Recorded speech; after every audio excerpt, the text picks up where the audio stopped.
flapping your gums with Vinny and Hessey. Yeah!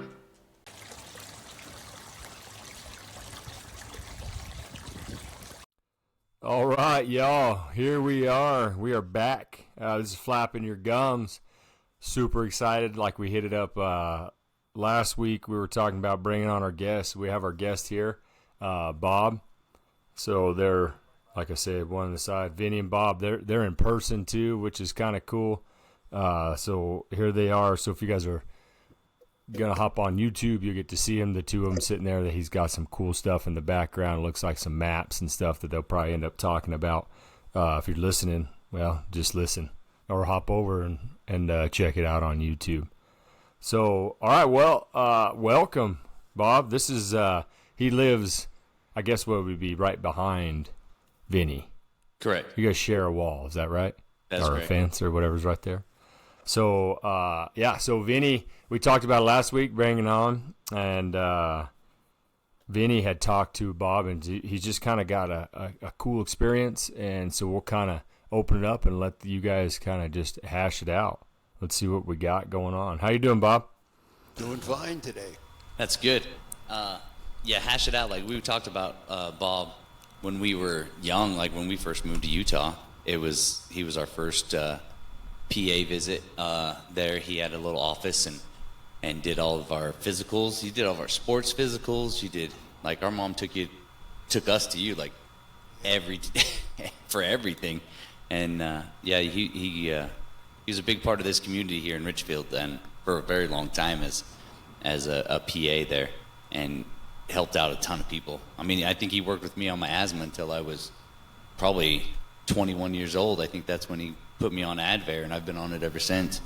Yeah, asthma was one of my favorite diseases since I had it as a kid growing up, so it was close to my heart. And then you got Hessey over here. He's just a specimen of pure muscle and I don't know about. I don't have asthma, so that's a plus. I don't know about all the other stuff, but bone structure, height, muscle density. I didn't have that when Bob would see me. He probably was thinking, "What is this dude?" Well, that was a little scrawny beanpole. Is that you guys have changed an enormous amount in that length of time. I haven't. I've gotten older, but you guys were little boys then. Yeah. A lot different than you do now. Yeah, he was a little skinny beanpole. I was still chubby, but I was short and chubby then, so it was less hairy. But one of the reasons that I wanted to talk to Bob is I talk to Bob all the time over the fence and stuff like that when I'm out doing yard work or projects and stuff, and he's out there, with his shirt off, getting a nice tan, and I like it. Tan, and but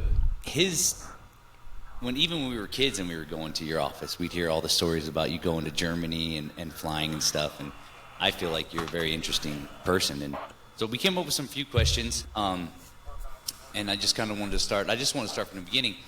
Usually my brother and I, we talk about like what we did last week. I know what you did last week. Since you're retired, you did nothing. So I work harder now than I did when I was working. So like Sean and I came up with some questions here, and we were just like, I didn't know when we were kids and you talked about Germany stuff. I thought you were born in Germany, but like I found out just the other day you weren't. Yeah. No, that's a common misconception. A lot of people here think that I'm born in Germany. No, I was born in Queens, New York. And that was in 1941. 1941, I was born. Whew. I know, right? Wasn't that like the Depression? No, that was World War. It was World War II, and in those days, I was saying earlier, everything was black and white. There was no color, anything, and everybody smoked. Oh wow! I mean, you look at an old movie that was made in the 40s. There's not a person that doesn't have a cigarette in his hand, and of course, all the films were black and white. There were no color films. Did you feel back then it wasn't even a thing, huh? You could you could smoke anywhere.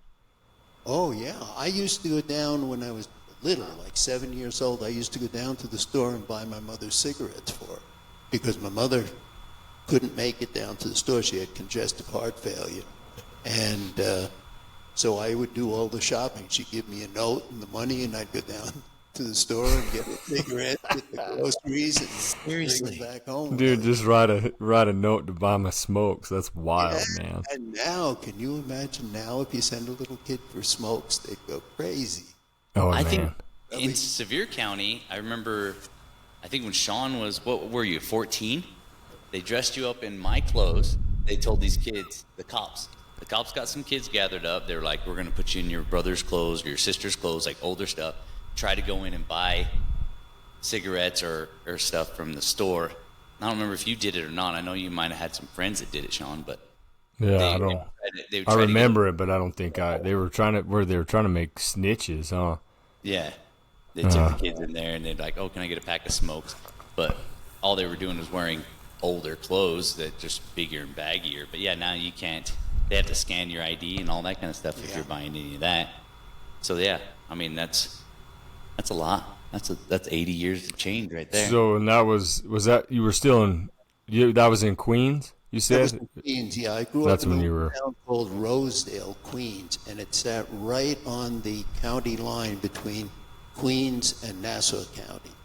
So 3 blocks east of where I lived was no longer New York City, it was Nassau County. okay. And New York City has 5 counties or boroughs. Wow. Brooklyn, Queens, Bronx, Staten Island, and So, and during that time, you like no cars. You guys just walked around everywhere. well, for most of my childhood, we didn't have a car. I do remember my father having, when I got a little bit older, having an old 34 Chevy with the running boards and all that. And, but most of the time we took the bus. In fact, I can remember going shopping with my mother and grandmother into Jamaica, and it was like a half an hour on the bus, and we'd go shopping in Jamaica we always had to go every Friday to the pork store to get pork products for my grandparents and pig's foot for my grandfather. He had to have his pig's foot every week. And then we'd pull the groceries pigs. back home on the bus.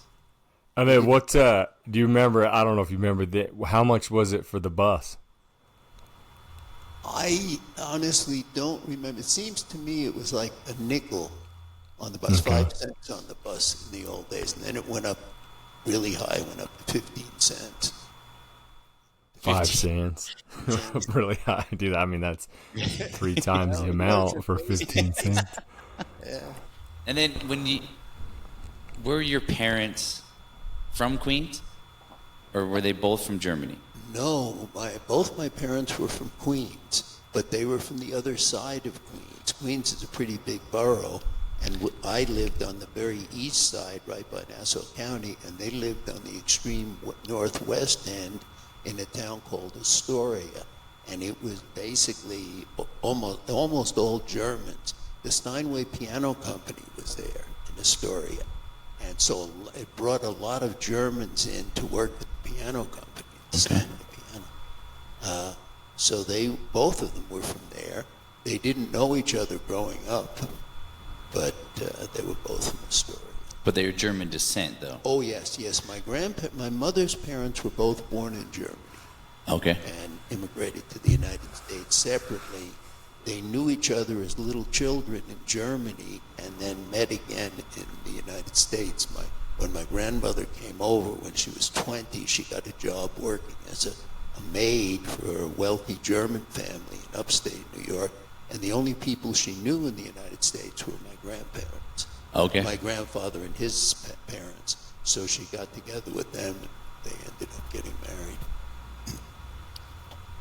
So your grandparents are the ones that were, or her grandparents are the ones that came over, but your dad was born in Queens. My dad was born in Queens, and his parents were both born in Queens. Oh, But okay. their parents were from Germany. So they'd been there just a little bit longer. Yeah. And then you grew up in that same borough, or Yeah, I spent the first part of my life before I went in the Army in the borough of Queens, yeah. now the other Wait, day did you say that your grandmother's parents knew each other in Germany? Yes, they were born in the same town. It's called Albendorf, Schlesien. And they grew up there, and then when my grandfather was 6, his parents moved to the United States and brought him with them. So my grandfather was in the United States since he was 6. My grandmother went over to the United States when she was 20, but the families knew each other from Germany. And then they re-met in the U.S. and then got married. Yeah. Oh, that's rad. Actually, there's more to the story than that if you want to hear it. They got together in New York, and my grandmother had decided to go back home to Germany. And she stayed with my grandfather's family for a while before she went back. And when she got back to Germany, she got a little surprise. She was pregnant. Oh. So, and, it wasn't like today where you hop on the jet and tomorrow morning you'll be in Germany. It was weeks on the boat to get back and forth. So she stayed in Germany and gave birth to my oldest uncle in Germany, and then came back to the United States with the baby and married my grandfather. Oh, there you go. That makes it a little more interesting. Yeah. Yeah, dude, that's wild. Weeks. That is wild. That just seems... Yeah, it does. I mean, now you get anywhere so fast. I mean, Yeah. I've flown to China in a day. If I'm doing weeks on a boat, I'm doing a cruise, and it better have buffets and gotta have all that food. Well, the first 2 boat trips I took were courtesy of the Army, and it was 2 weeks over and 2 weeks back when I went to Germany. When I was stationed over in Germany, they sent me over in 2 weeks in the North Atlantic in March.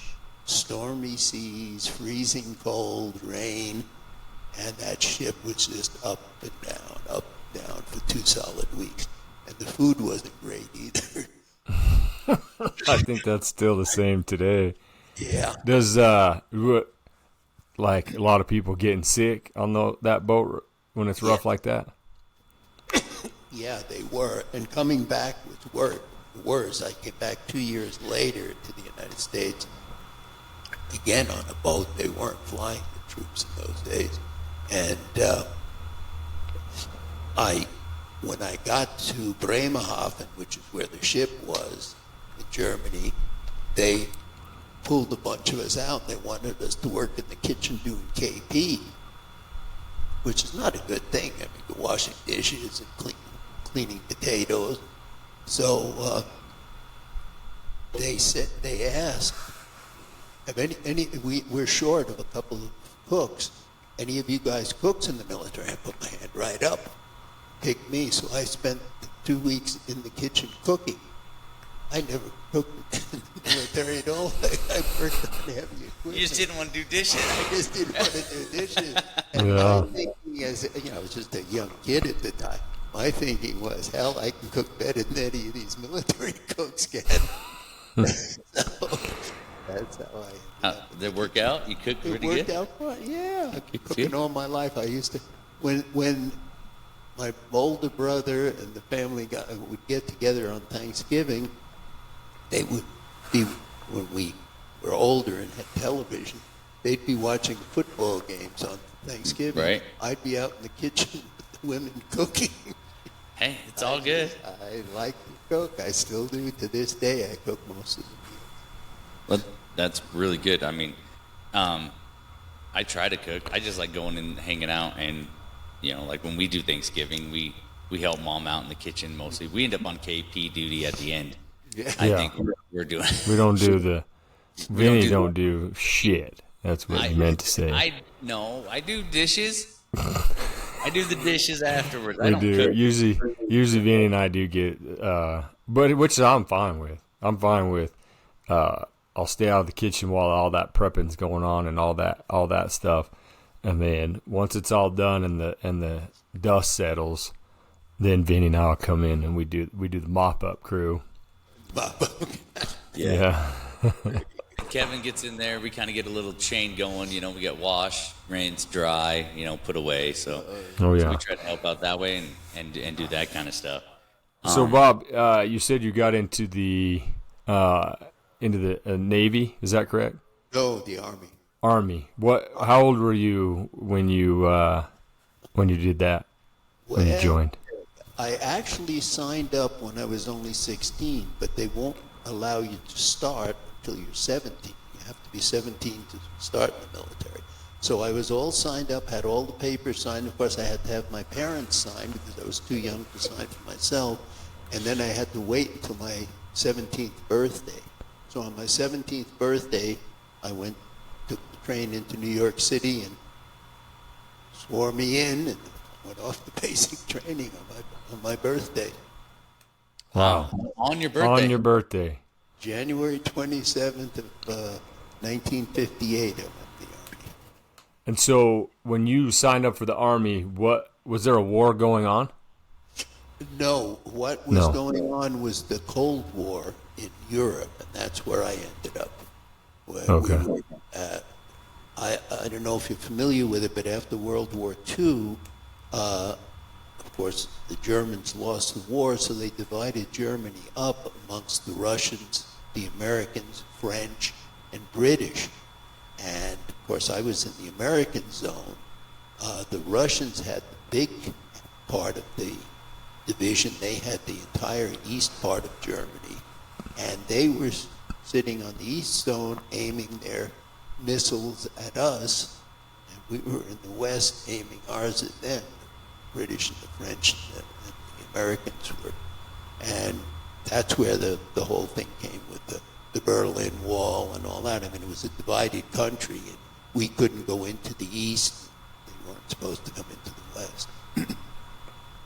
And I was in one of the only missile outfits at that time. It's not like now where they've got missiles all over the place.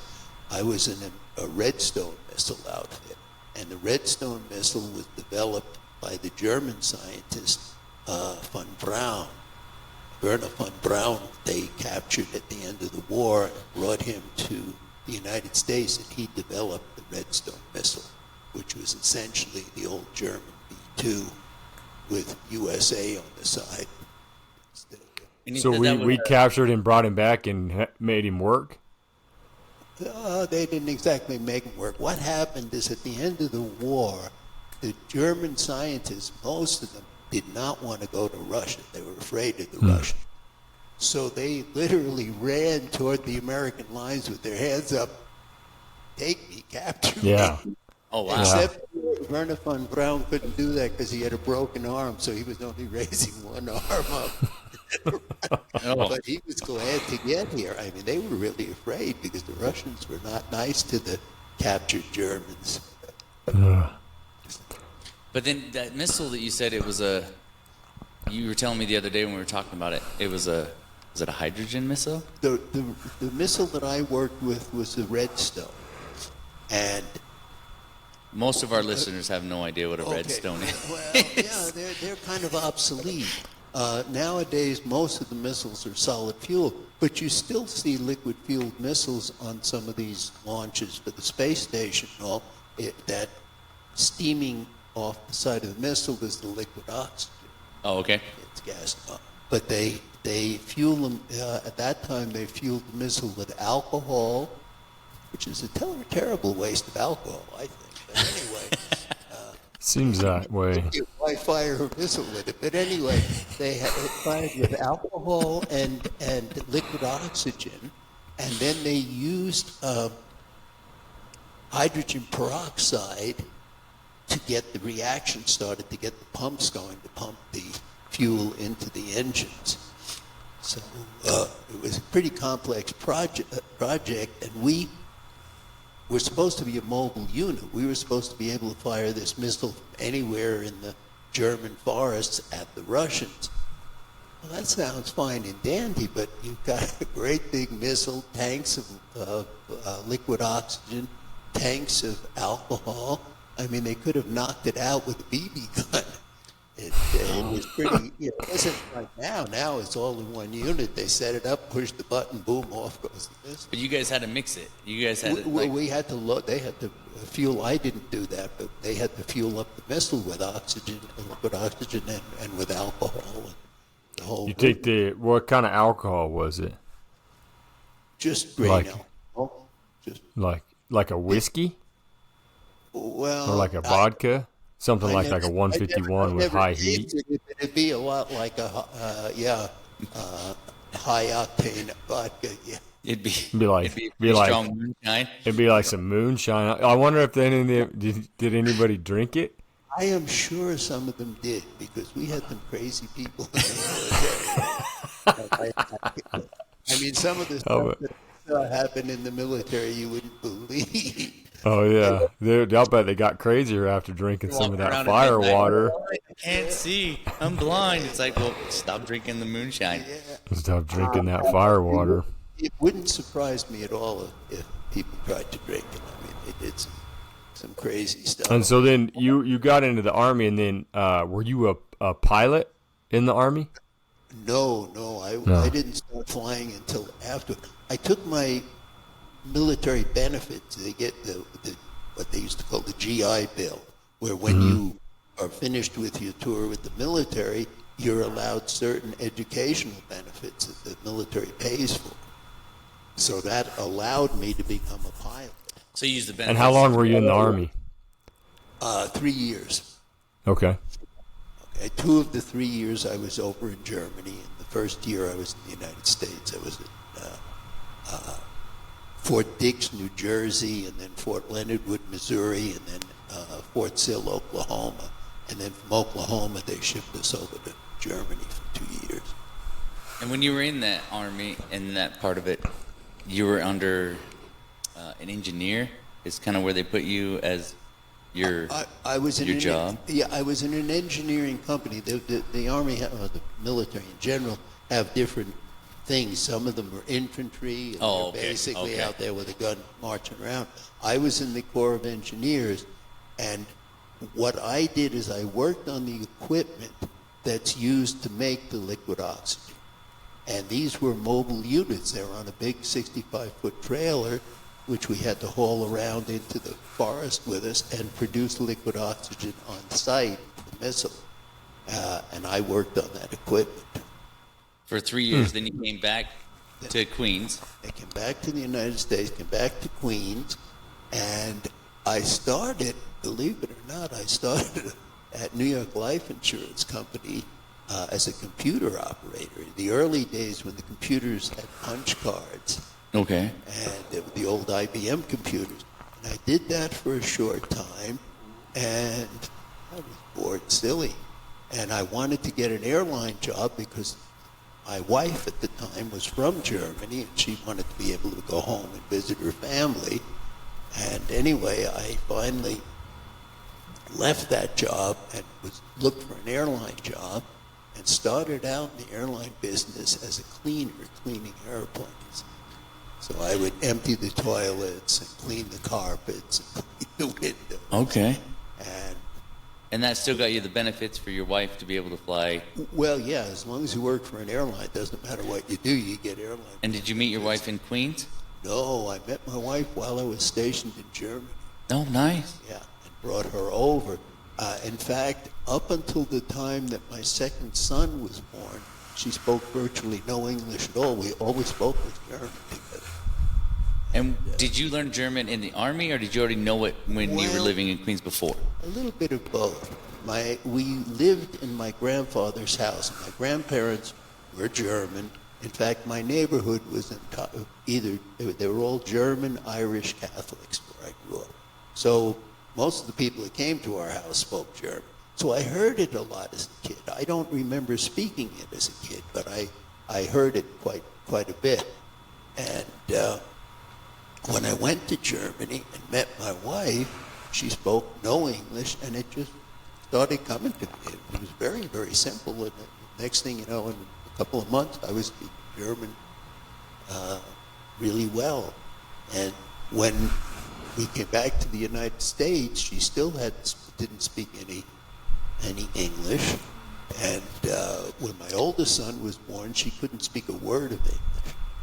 And then, fortunately, she was in the hospital and the room she shared was with a Jewish lady, and the Jewish people in the United States and parts of Europe speak Yiddish, which is a German dialect. So she could communicate through this Jewish lady while she was in the hospital giving birth. And then 2 years later, my next son was born, and she spoke some English, but not really fluently, just a little bit. And there's kind of a funny story about that. But at that time, we lived in a town called Lake Luzerne, which is in upstate New York, the Adirondacks. And I got this, as we all have, this mountain man instinct. I wanted to live out in the woods, make my living trapping and all that stuff, which I got in my system. How long did you do trapping for? I was up there for a while. Sean does some trapping. I've never done trapping, but he's done a little bit of trapping with a buddy of his. I started out trapping when I was 12 years old in Queens, and I used to trap right around what's now JFK or Kennedy Airport. It used to be called Idlewild Airport. It's on landfill in the middle of a swamp, and I used to trap muskrats there with my guy that ended up being my brother-in-law. That's how I started out trapping. And then I read a book called Wilderness Trapper by a guy named E.J. Daly, and I was hooked.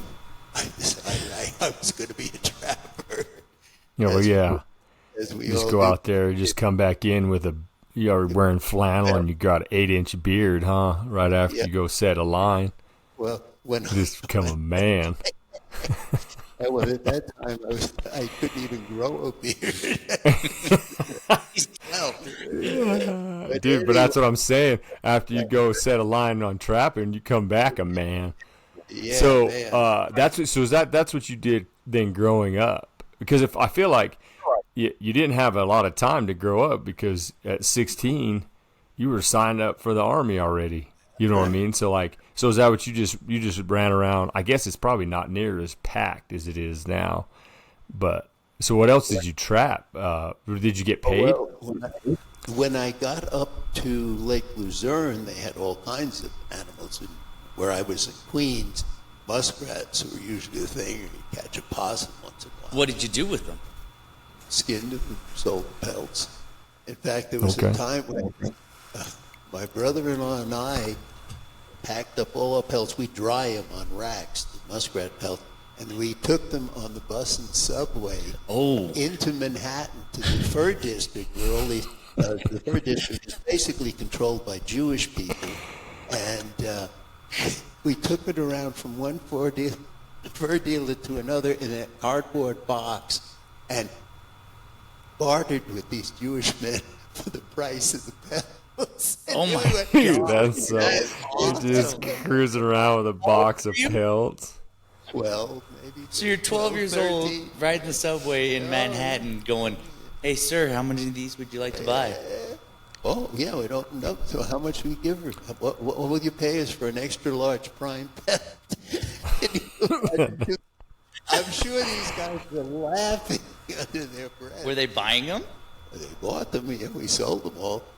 We'd sell, get a good price, and then we'd sell the whole box. But we did that with the pelts. That's how we got rid of the pelts, because there were no fur dealers in New York City other than in Manhattan.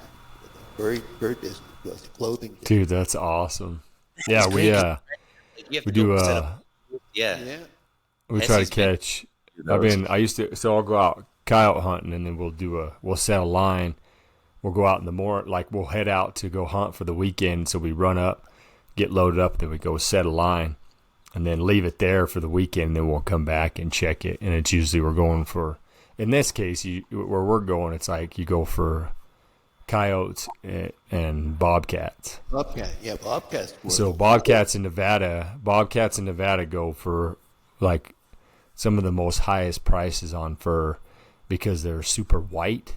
Because of the terrain that they're in. Mm-hmm. And so everybody really likes bobcats. They go for, when the market's up, coyotes will usually go from anywhere from $25 to $75 a pelt, and I'll do the same thing, skin them out, flesh them, dry them.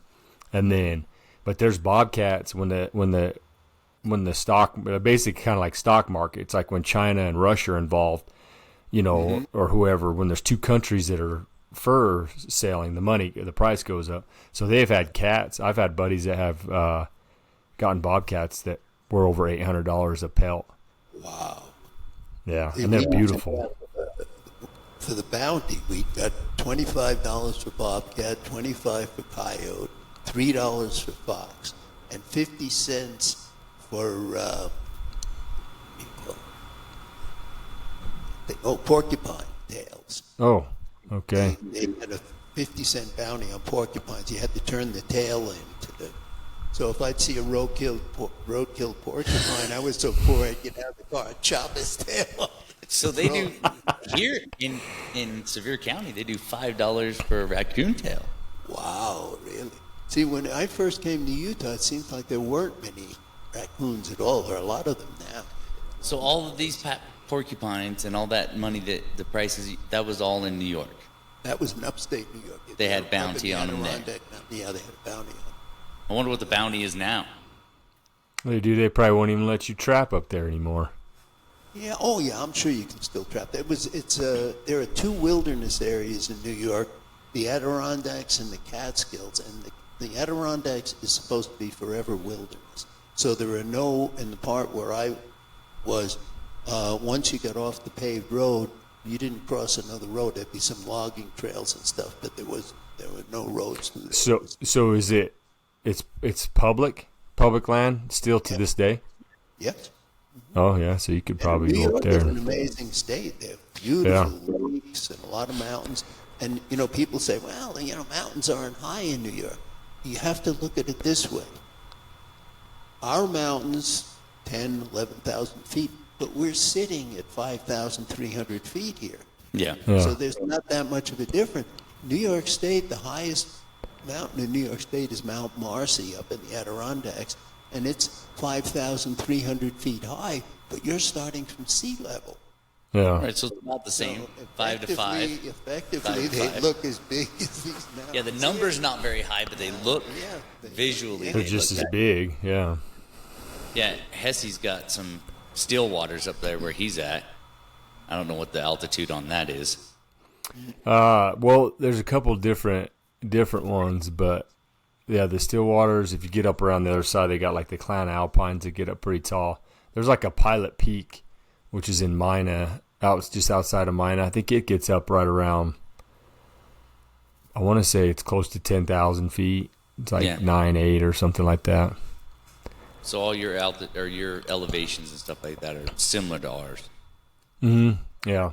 I mean, we have Tahoe and stuff too, but you're kind of traveling up to get up to there anyways. So, Bob, you been to Tahoe? Oh, yes. Beautiful. Lake Tahoe? Yeah. I have two children that live in California. My oldest and my youngest live in California. My daughter goes up to Tahoe quite a bit. It's crazy because people travel from all over to go to it, and I probably only went one time this year. Really? Yeah, it's beautiful. It's kind of the same for us here. I mean, for me anyway. I mean, we've got Bryce Canyon, Zion's Canyon. We've got all these, tons of people come to Utah to see the national forests and all the parks and stuff. And I hardly ever go. I don't go. Yeah, that's pretty normal. You don't go in your own backyard. Well, when I met my wife is from Kanab, and that's your second wife. My second wife, yeah. And my current wife. Current wife, sorry. Current wife.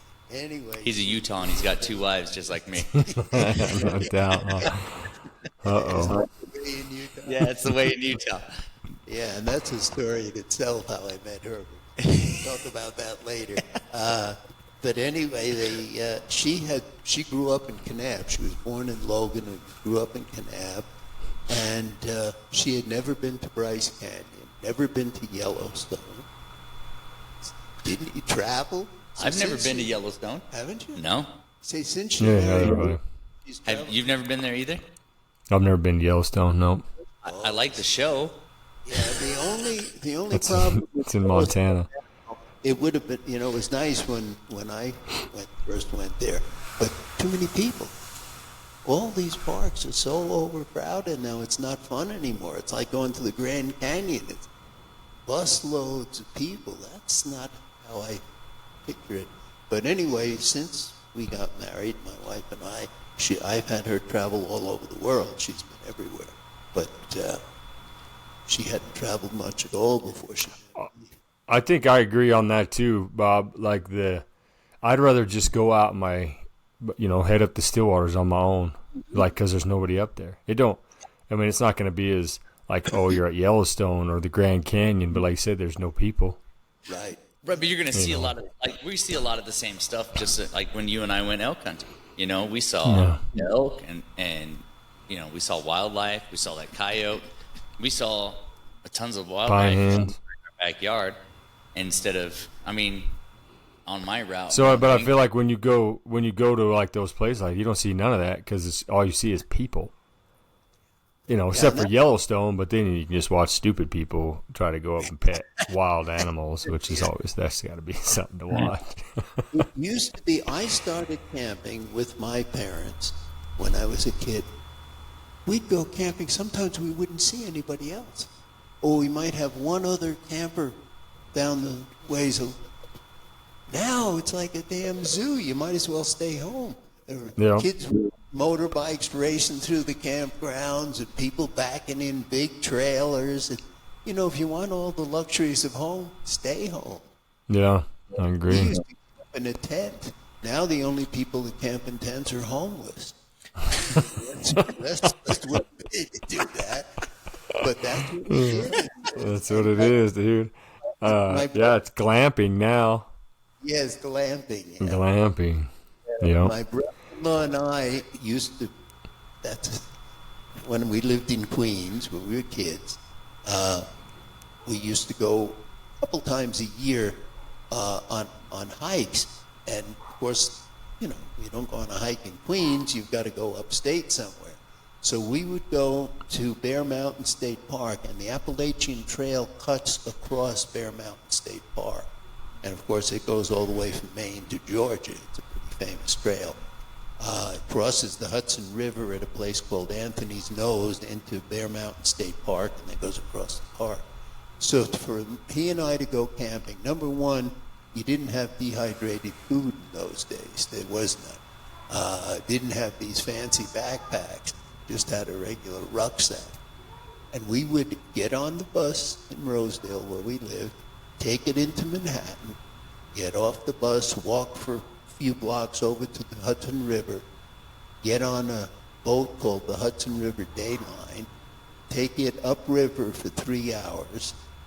I figured half an hour on the bus, an hour on the subway going across to Manhattan. With your camping gear. With your camping gear. Oh, my God. And then we'd get off in Bear Mountain and start hiking, and we couldn't afford tents in the first place. And it was too heavy to carry a tent. They weren't like they are now. They were canvas. So we would go without any tent. We'd usually just do a blanket roll, is all we'd have. And we'd hike the trail shelters along the Appalachian Trail.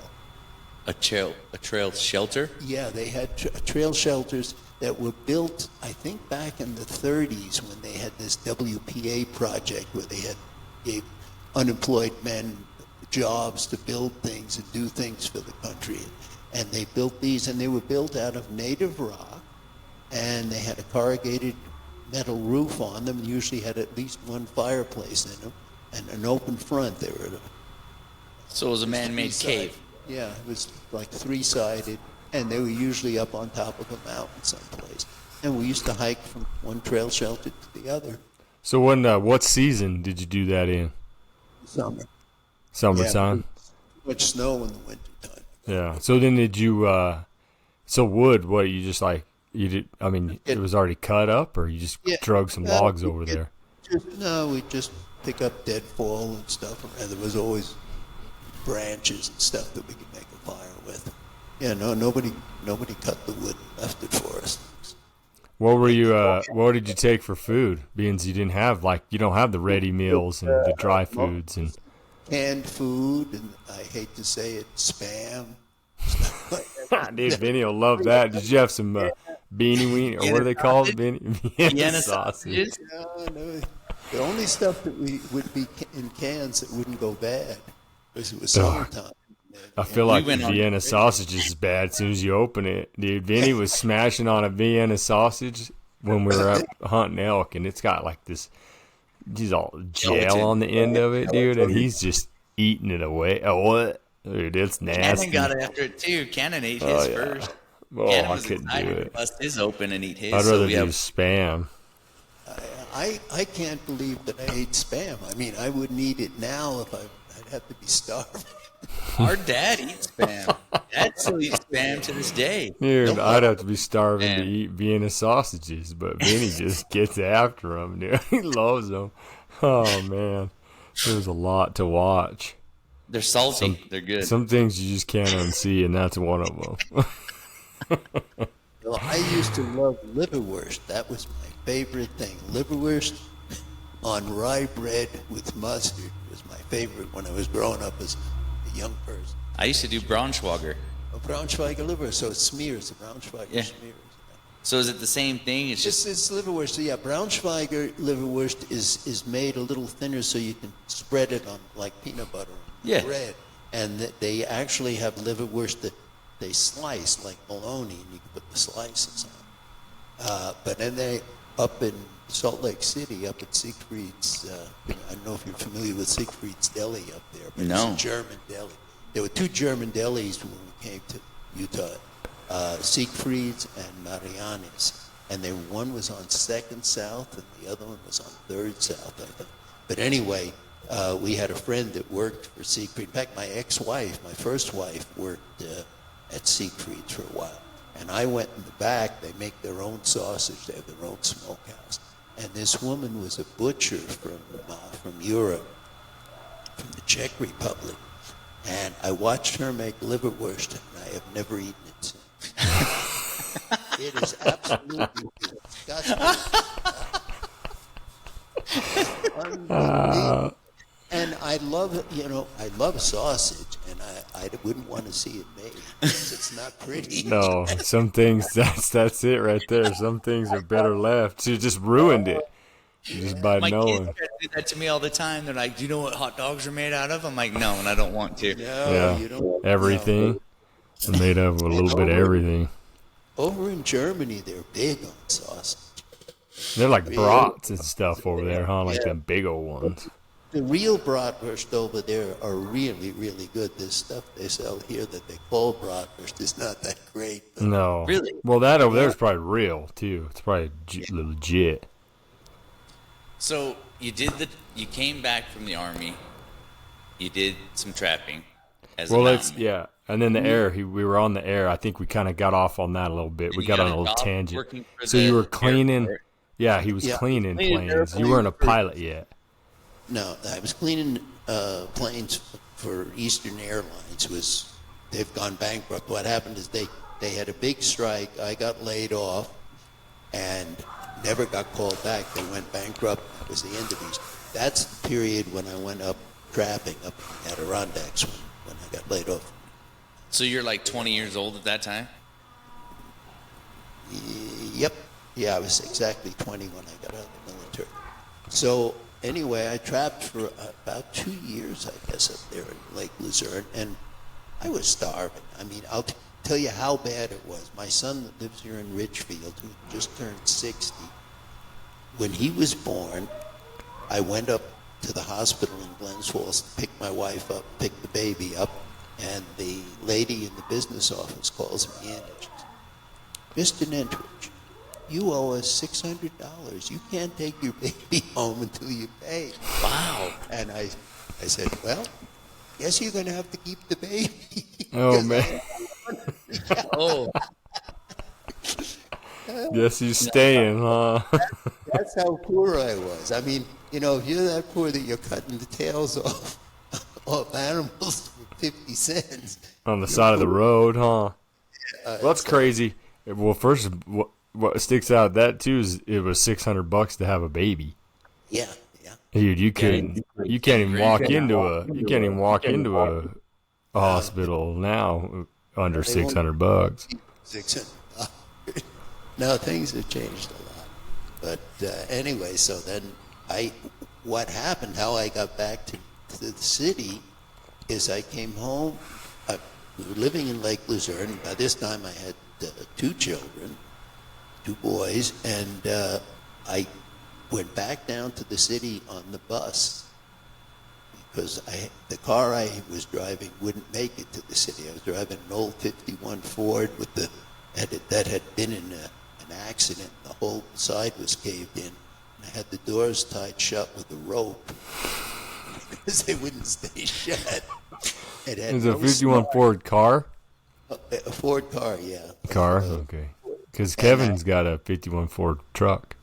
Oh, yeah. Oh, Yeah, our little brother has a 51 truck. yeah, this was a car. It was a light blue color. But So you had the doors all tied up.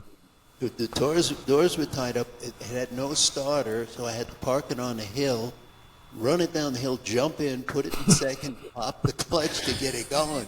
I didn't have the money to get it fixed. Just that was all I could afford. So Yeah, been there, done that. yeah. Anyway, it's good to be poor, though. It is really good because then you appreciate what you have when you make it. Amen to that. Yeah, if For you sure. You're inherit definitely it, blessed. it is not. But anyway, so I went down for Thanksgiving to visit my parents in Queens, in Roseville, where I grew up.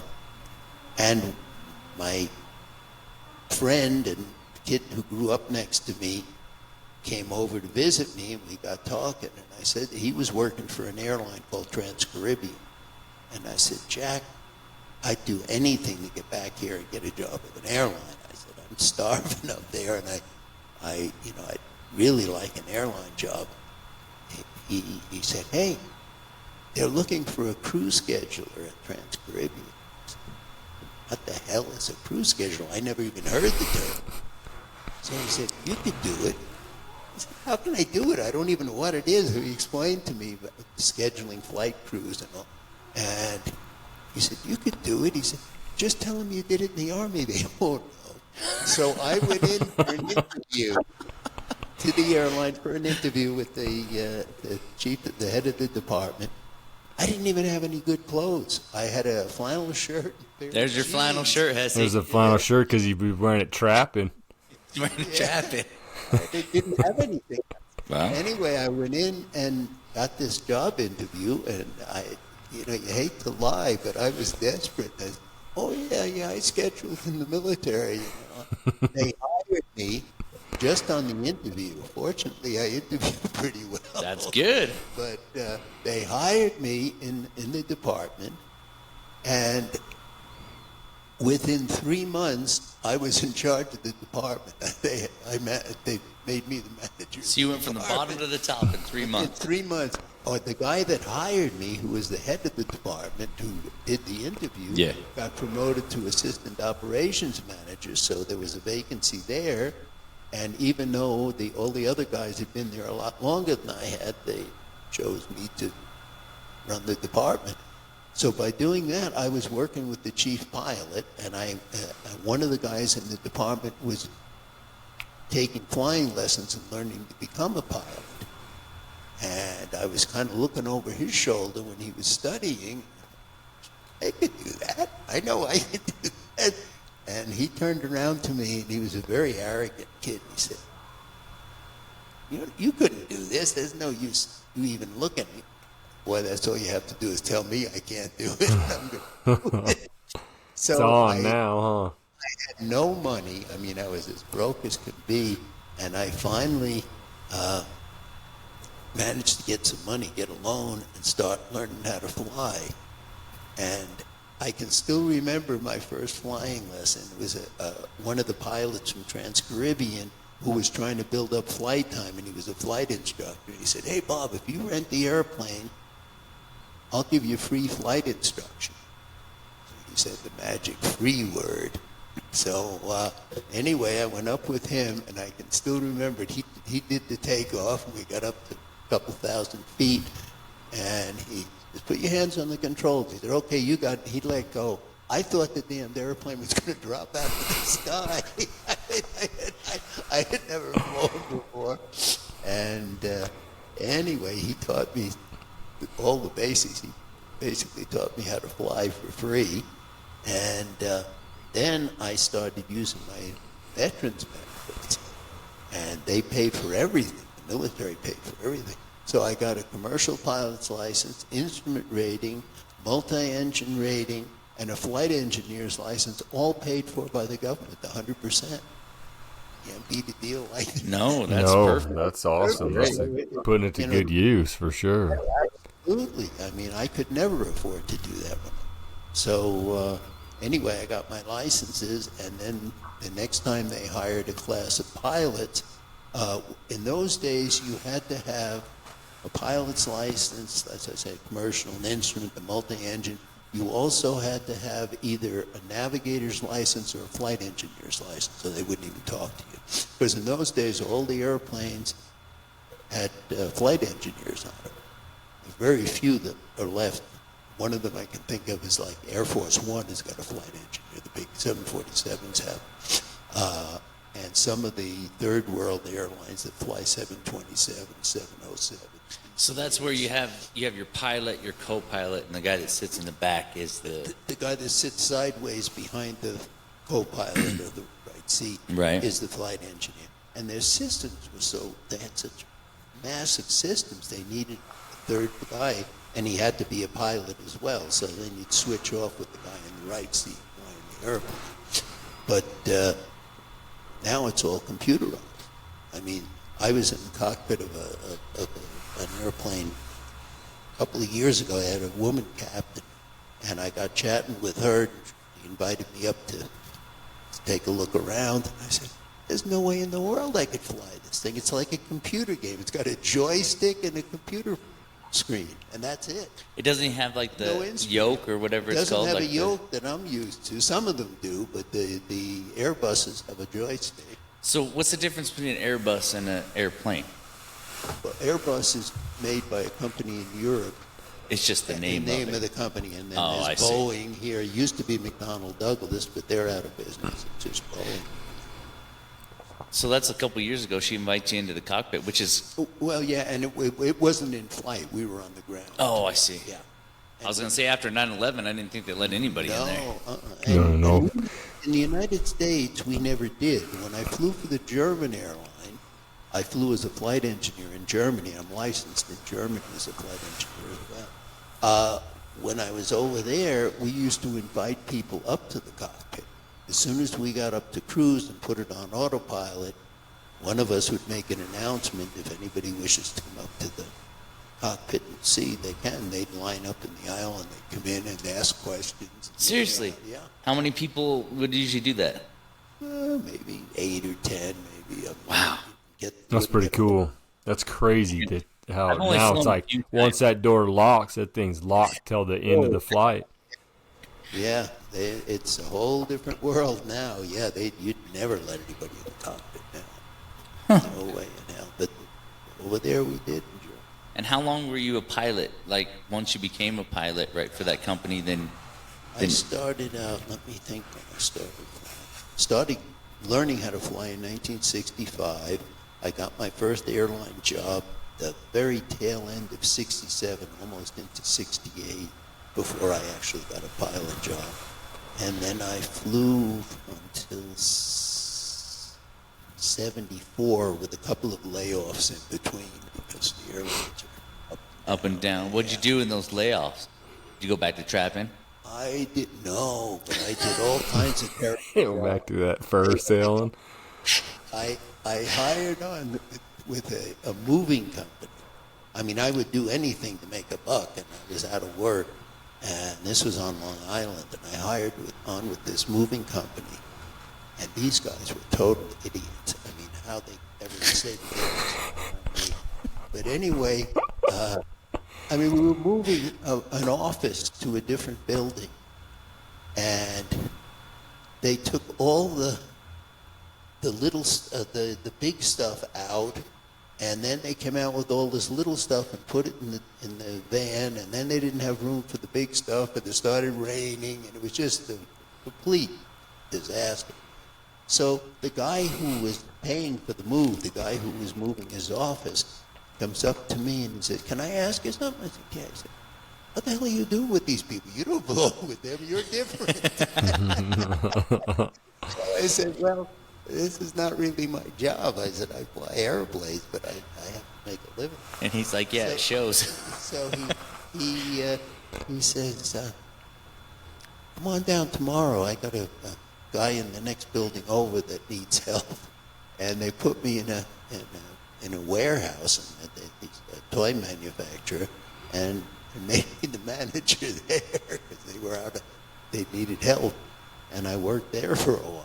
Oh, nice. What toys were you making? They were making these things. They actually were made in China. They'd ship them over, and then they'd package them in this place, and they were little dolls and stuff like that in plastic. Huh. That's wild. So then you flew until 74. I flew till 74, and what happened in 74? I got high blood pressure, and they couldn't get my blood pressure. And you were still living in Queens or Long Island at the time? I was living on Long Island. I was living in a place called West Babylon. I've never been there. Have you ever been to New York or Long Island, Sean? No, I have not been that far. I guess it'd be north on the East Coast. Long Island is 120 miles long, about at the widest 35, 40 miles wide. It sticks out into the Atlantic Ocean. It parallels Connecticut. There's a body of water between Long Island and Connecticut called the Long Island Sound. I always hear a lot of there's a lot of actors and comedians that I listen to on the podcast I listen to that, they've been there or from there and stuff like that. Like, there's a lot of fun things. Is that where they do the hot dog eating contest? That's in Coney Island. Oh, Coney Island. Coney Island. Which is part of Long Island, but it's on the west end. It's on the Brooklyn end of Long Island. I mean, I'm just thinking about food, so that's all. Yeah, we talked about Vienna sausages, and now Vinny's hungry. Golly. Talking about smearing that liverwurst or whatever it is. Braunschweiger. It's Braunschweiger. That's so you flew till then. So then is that the next move? Was you wanted to be a PA? No, I didn't. I couldn't even spell PA in those days. I knew nothing about the job. That again, so many things in life I find you don't know they're coming. You make a decision to turn right here, it's going to change your whole life if you didn't turn left. Yeah. I was on sick leave from America. At that time, I was flying for American Airlines, and I was out on sick leave because I couldn't pass my flight physical. I had high blood pressure. So they were on sick leave, but they were hoping that they could get it down. That they could get it down. So anyway, I had a boat, and I'd go out on my boat, and then I'd lay around in the sun in my backyard. My next-door neighbor peeks over the fence, kind of a guy like you. Creeping around, huh? He looks over the fence, and he says, "Don't you have a job?" I said, "Oh, yeah, I got a job. I fly airplanes. I'm just on sick leave." He said, "We really need help at the ambulance corps." You think, give me something to do, sure. What's an ambulance corps? Like the EMTs they have here. Drive an ambulance and pick up people. So I had no training at all. I had to go to school to become an EMT. Did you tell them you did that in the Army too? You're like, oh yeah, I did that in the Army. No, they were glad to get volunteers. They just wanted a warm body. Yeah, I did that in the Army. Yeah. No, I had no medical experience at all. So I went through and in those days you could start out on the ambulance. You didn't even have to be an EMT. You could be have an advanced first aid card and work on it. But anyway, I started with the ambulance. I drove ambulance with them for a while. And I had a call, worked my way up in the ambulance, and I had a call. I had two brand new people, a man and wife team, who had never been out on a call before. And this is in Queens, in New York City. We get a call for a 16-year-old girl with vaginal bleeding. So we take the ambulance, go down there, and she was up on the second floor. Get up there, she's in her parents' bedroom, and she's packed with a towel. So I went over to her, got the towel out from between her legs, and there's an umbilical cord hanging out. Oh, gosh. Oh, boy. Vaginal bleeding. She's pregnant. Yeah, She's delivering. So I said, "Where's the baby?" "What baby?" I said, "Don't give me any bullshit. Where is the baby?" This girl just gave birth, and the cord had been torn. It wasn't cut. It ripped. And finally, the girl's mother said, there's something in the bathroom. I go in the bathroom, and there's a full-term baby in the toilet with its feet and its head sticking up above the water, and they're going, just grunting. I scooped the kid out, grabbed the towel, wrapped it in the towel, called down to them to bring an OB kid up, got the cord tied off, and we took the girl and the baby to the hospital. Well, because of this, the local hospital, everybody knew who I was. I mean, You saved a baby, yeah. I became instantly famous. Holy cow. So did Dude. she know she was pregnant and just trying to hide it? Or did she just They claim they knew nothing. She never had sex before. She doesn't know how she got pregnant. You know, the usual, what, me? Obviously. Shoot, she gave birth to the new age Jesus, huh? Yeah, could be. She's Mary. So she was claiming she didn't, but she knew. The girl knew, the daughter or whatever. Yeah, they all claim they didn't know. The parents didn't know she was pregnant. And I mean, honestly, she was a perfectly normal-looking 16-year-old girl, beautiful young girl. So anyway, the point of the story is I got them to the hospital. Well, then everybody at the hospital knew me. They knew who I was. So I kept doing the ambulance thing, and one day they called me into the office at the hospital when I brought a patient in, and they said, hey, we need somebody as an emergency room tech on the night shift. Do you want to do it? And I said, hey, I'm a pilot. I don't do this for a living. I said, I'll do it just for the experience. How long have you been doing the EMT stuff at this point? 8 or 9 months. Oh, okay. I was going to say, if it was 2 years, you can probably say you're not a pilot anymore. No, it wasn't very long. So anyway, they hired me in the emergency room, and I started working there. And you weren't doing the EMT stuff, just doing the emergency room I now? was doing the emergency room mostly. Yeah, I did do a couple of ambulance runs, but mostly I worked in the emergency room. And that's where I, got interested in medicine. Yeah. So then I decided, when I couldn't get my license back anymore, they couldn't get my blood pressure back, they gave me a medical retirement. So I had an income, I had a retirement income, and I decided I'm going to get the hell out of New York. You don't live in New York if you don't have to. So I had been flying with American. I'd been flying out to Salt Lake City, and I liked it. Nice little town. So you're about 35 at this time? I think I was that old. Yeah, 33, something like that, yeah. Anyway, I moved out to Salt Lake City, and I wasn't even looking for a job yet. The kid next door was going to go on a mission, and he needed a job for about 6 months before he was old enough to go on his mission. So he asked me to go out job hunting with him. So we went out one afternoon in Salt Lake job hunting. I found 3 jobs. He never found a job. But I got hired by Gold Cross Ambulance in Salt Lake, and they promised me that they would make me a paramedic. I'd get in paramedic school if I hired on with them, so I did. And that's higher than EMT? Yeah, paramedic is much higher than EMT. So anyway, I started with them working as an EMT and did it for a couple of months, and I started growing this beard.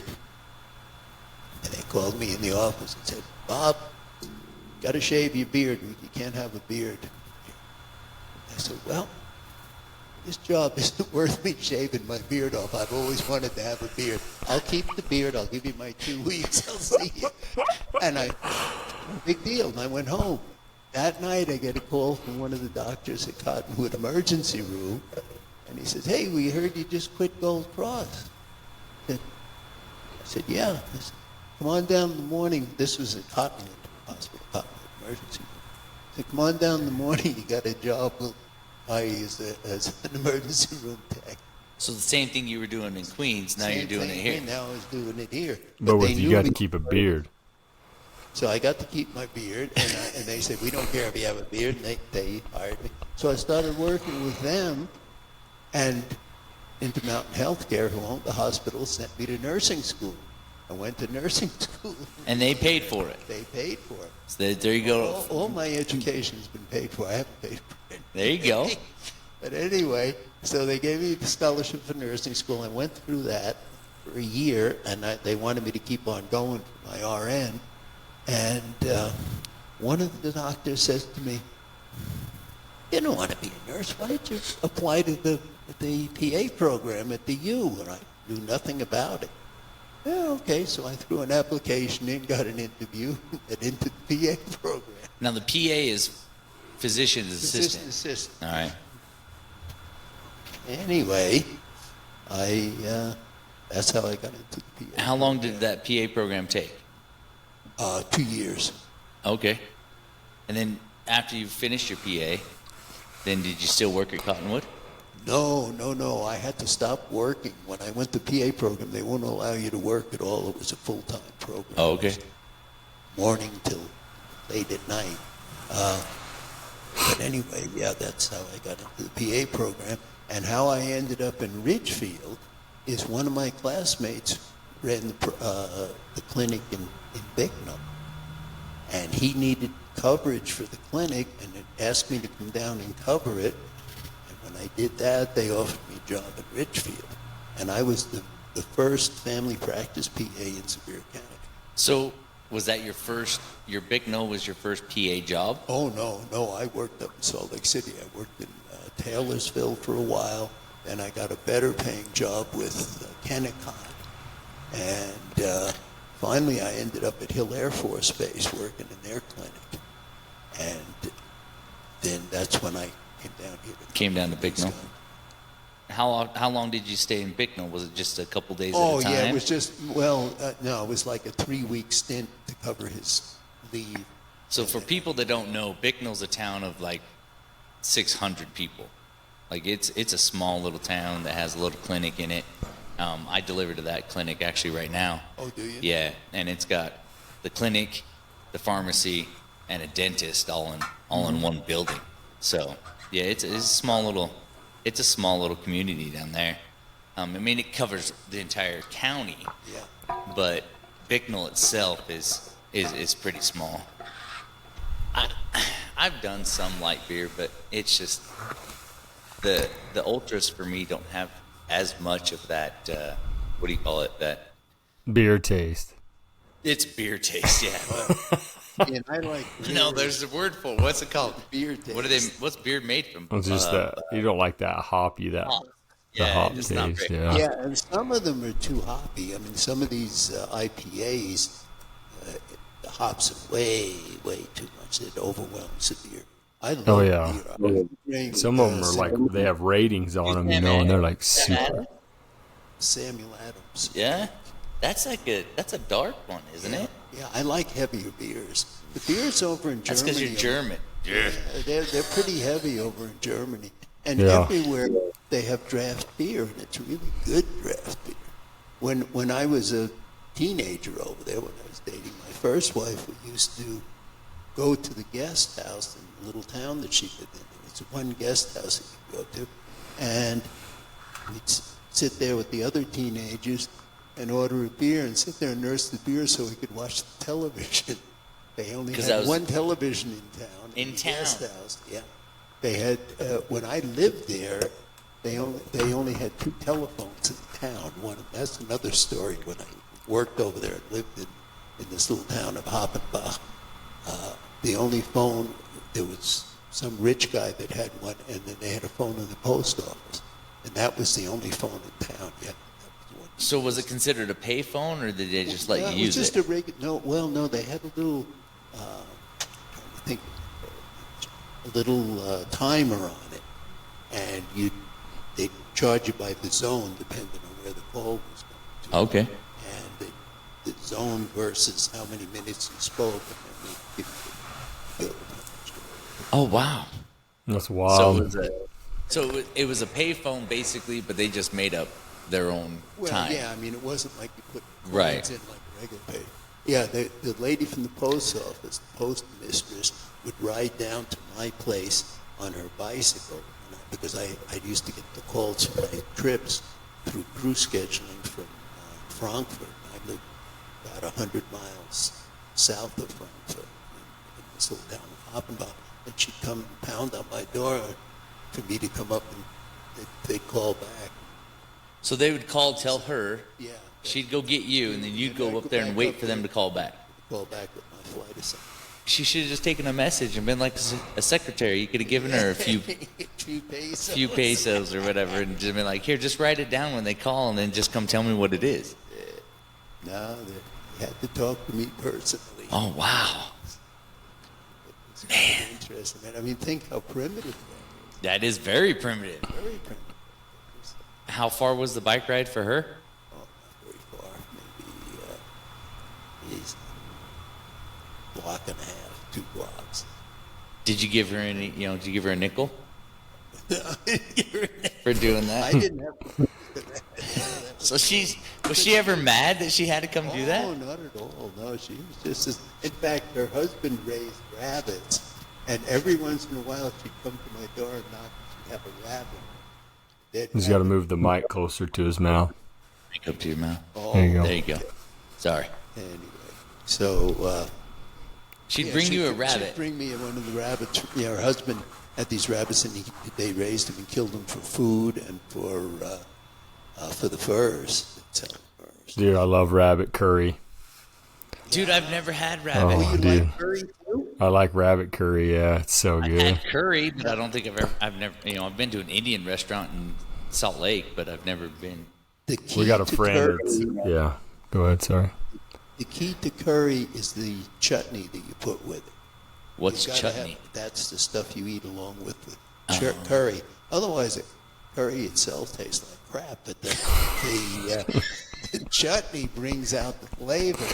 I ate in a restaurant many years ago, when I was flying for Trans-Caribbean, so back in the 60s.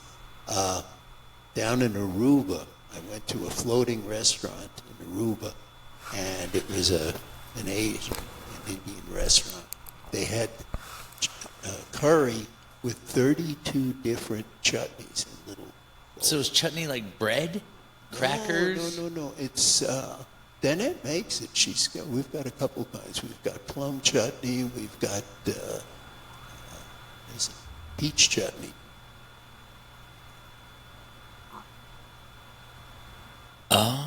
Spicy, The, savory, condiment, yeah, like so jam. We have a Just friend, shout out to Amber. She does green curry, green rabbit curry. Or like, oh, dude, it's so good. I could eat. I Is it eat way jackrabbit, or does she go No, get it's like... just the same as like what Bob was talking about. Like they're raised for that. They're eating rabbits. Okay. Yeah, Would that they're be made. cottontail? No, is it just it's like. different? Is it I mean, it's different sad. Like you walk outside, you walk out, and you got them. It's just like a pet. Yeah, just you know? 22, that thing right there. Yeah. They all don't, dude. The guy says when he walks out there to get them, none of them look at him because they're like, "Don't look at him," because he'll be like, they'll turn and look away. So they're like, "Don't pick me, don't pick me, don't pick me." They know what's coming. They know what's about to They happen. know Yeah. Yeah, there are no really decent wild rabbits around here to eat. Back Yeah. east we have nice big plump cottontails. Yeah, we have cottontails here also that opens up like a season. So it opened But up they're not very Saturday. big. They're puny. Yeah, they're not huge. No, the jackrabbits get huge, but you wouldn't want to eat them anyways. They're nasty, yellow liver and all that stuff. No. Yeah, Nobody's going to eat a Bone coyote. and sinew. Good night. You Dude. skin those things. It's somebody If told you me like it tastes to- like they smell when you skin them. right. Dude. And I do okay. Like, there's some people that can't handle those kind of smells when they're skinning. And I've skinned a coyote. I've been with my brother, Hessey here, and I've skinned him with him and stuff. It doesn't affect me that bad. I wish we would have been able to work on that elk this last weekend. That would have been interesting to see how I handled that. But I think it would have been all right. I think But I've never- that part of it, like the fleshy part, it's only the worst. Like when you got to get around the butthole and stuff, and it's like poop smelling. But like skinning it and stuff, it's just fleshy, blood, meat type stuff. It's like when you get to one that's been eaten, like I piss pounded one with a shotgun, and it like regurgitated something that it was eating, and it was foul, dude. It was like eating some rotten carcass. And so it was like laying there, just looked like this turd thing hanging out of its mouth. And I was just like, oh, you could just smell it. That's when it gets pretty gnarly. Well, it's like with any animal. Skin them, it's not bad, but if you have to gut them, Yeah. that's nasty. Yeah, you don't want to get, and now that's where it kind of gets stinky, like if it gets gut shot, of course, when you're doing that. But we don't want to keep Bob on here for too long. So we did do, we talked about last week, which is kind of just rolled out to be perfect. There's Dr. Pepper and Mr. Pibb. And so I believe you guys are playing some Flippy Cup there, or some beer pong, or those are the samples. And I think Bob asked me what Flippy Cup was. That's a drinking game. Oh, is it? Oh, yeah. So you have to drink it and then flip the cup over. So you And put the cup it's like a on the edge of the race. table, and you flip it, and you got to get it to stand upright. So you put it upside down, you flip it. So there's all these cups lined up on the table. So I drink mine, you drink yours, and then you hurry and try to flip it. It bounces, you grab it, you flip it back over, and as soon as it lands upright, then you can move on to the next one. And whoever makes it to the end of their row, they win. And they get way wasted by the time they get done. Or you do multiple people, so you do it in teams. You got 5 guys on one side, 5 guys on the other, and you all have your cups, and you put your drink in there, just like a shot of it, just in the bottom, and you slam it, and then you flip the cup, and you're going against the guy across from you, or basically the team, and it's whoever gets to the end is, That's how win. flipping cup works. Where are the women? They could be on the teams too. You're going against them; they'll be on that side. Because I usually don't play games unless there are women involved. Yeah, I agree. I'm down with that too. Bob likes to go hang out at the airport, and he likes to get a little drinky on the weekends. Oh yeah, there. dude! And when you get going flippy cup, doing up and backs too, and then you just get wiped. Hey, You're you guys should do wasted. flipping cup at the airport. Just put little shots at the bottom of the cup. You get teammates. You get 4 people on one side, 4 people on the other, and just go to town. I don't think kids my age play those kinds of games. I think your age would just be fine. Yeah. I think those guys would have a ton of fun. They'd be like, Oh, Mom, yeah. where have you been our whole life? Like, what Where'd is you come this? from? And then it'll be all right. So let's do the. Do you want to, Bob? Do you want to do the taste test, or is Vinny doing it? Whatever you want to do. So Yeah. Hessey was talking about it, and we call him Hessey, Okay. and I'm Vinny. So that's how it works out to keep people knowing who's what. But he doesn't think Mr. Pibb has the same flavors because Dr. Pepper claims to have, 23 flavors? 23 different flavors. And Mr. Pibb doesn't claim to have that. So here we go. Try this one right here and see what that tastes like. Now, Vinny, do Let's you know see which if we one's can- which? Yes, sir. Okay. Oh, look at him. He's like a wine connoisseur over Oh here. yeah, dude. This is professional. Yeah, you got to move that mic up People there. actually drink that crap. Yeah, dude. Yeah. Dude, I had to go to the gas station just to find these drinks. Should have bought some gasoline. It would have tasted That's better. all right. Tell me what you think. It's probably better with he's some whiskey smelling in it. there. Look at that. He's smelling it. He's swishing it. You can spit it back in if you want. They do taste different. This one had a little more flavor than this one, I think. Did it? And which flavor do you like the best? I don't like either one. I think they're crap. This one probably is a better thing too. I like Drink it. that on purpose. You have any whiskey? That's what No, you got I to put in don't. there. Some That's whiskey. what we got the Arnold Palmers for. We got these Arnold Palmers right here. So I want to let you know, Hessey, that he said the more flavor was in the Pibb Extra. Really? Yes, It must sir. be that extra. It must be the extra, dude. So the extra must have 24 flavors rather Must. than the. All right, here I'll try it. Let me see what I got.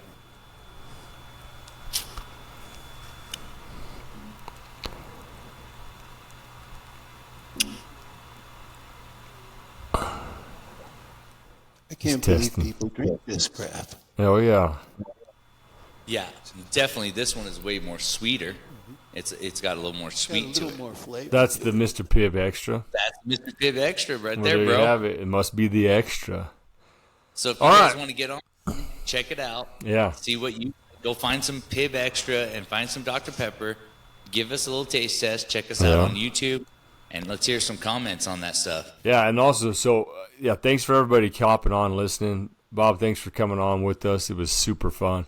We'll get you on again for sure. But for the ones listening and watching, send us some questions too if you got some questions about what we talked about. Bob knows a lot of. He's got a lot of information. I mean, we could sit here all day. I'd love to, but I mean, we didn't even hit half the questions. no. So that we if hit on. people have some questions about that, I know some people are that listen are from back east, and stuff like that. So it'd be cool. Hit us up, email us, flappingyourgums@yahoo.com, or just comment on YouTube. But Bob, thanks for coming on, man. That was super fun. We'll definitely. I look forward to getting you on again, and we can just kind of pick up where we left off. But that was fun. Yeah, It was fun thank for you me, so too. much. I enjoyed it. Yeah. This is your first podcast? I didn't even know what the hell a pot. There you go. Well, maybe your wife can show you where to find it now. Yeah, dude, we're on it. Yeah. Okay. Well, thanks again, and we'll get you guys on the next one. Peace.